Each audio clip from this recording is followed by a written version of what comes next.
Hop, metal maslar 11-savol. Azot monoksid va havo qanday hajmga nisbatda aralashtirilsa, hosil bo'lgan aralashmada hajm jihatdan 20% azot bo'ladi deb. Hop. Azot monoksidi. Azot monoksidi. Azot monoksidi bu azot ikki oksidi degani va havo aralashtiriladi. Havo tarkibida ikki xil gaz bor deb ishlaymiz ekan. Kislorod va azot. Endi azot monoksid va havo qanday hajmga nisbatda aralashtirilsa, hosil bo'lgan aralashmada hajm jihatdan 20% azot bo'ladi debdi. Biz havoni 1 mol deb olsak, azot monoksidni x mol deb olib ishlashimiz mumkin. 1 mol havoni 0,2 qismi, ya'ni 20% kislorod bo'ladigan bo'lsa, 1 molni 0,2 moli kislorod bo'ladi. 0,8 moli azot bo'ladi. Endi azot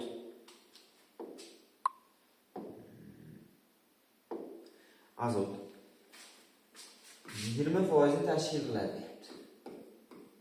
Azot 20% tashkil qiladi.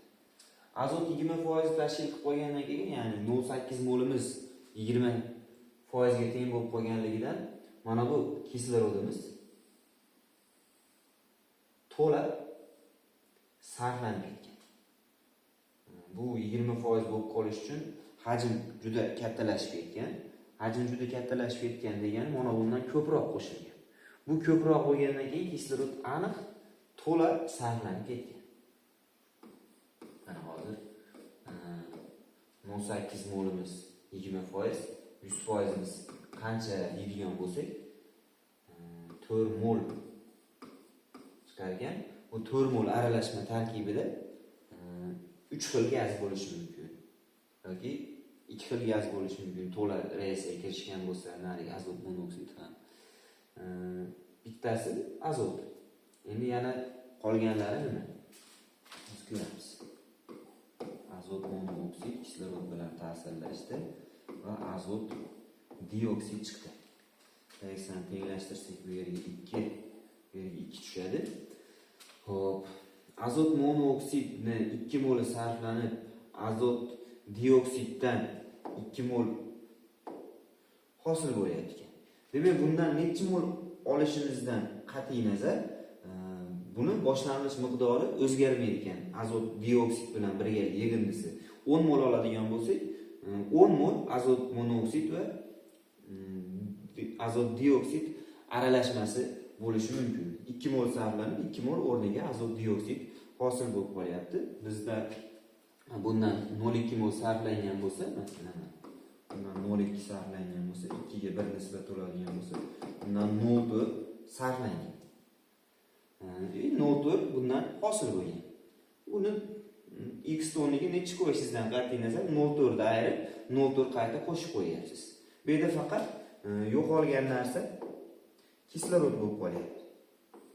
Yo'qolgan hajm kislorodning hajmi, miqdori desak ham bo'ladi. Endi shundan biz 4 mol aralashma qolishi uchun faqat kislorod yo'qolgan desak, reaksiyaga kirishmasdan avval qancha bo'lgan? Hammasi bu va havo 4,2 mol bo'lgan. Endi havoni 1 mol deb olgandik. 4,2 dan 1 mol ayirarsak,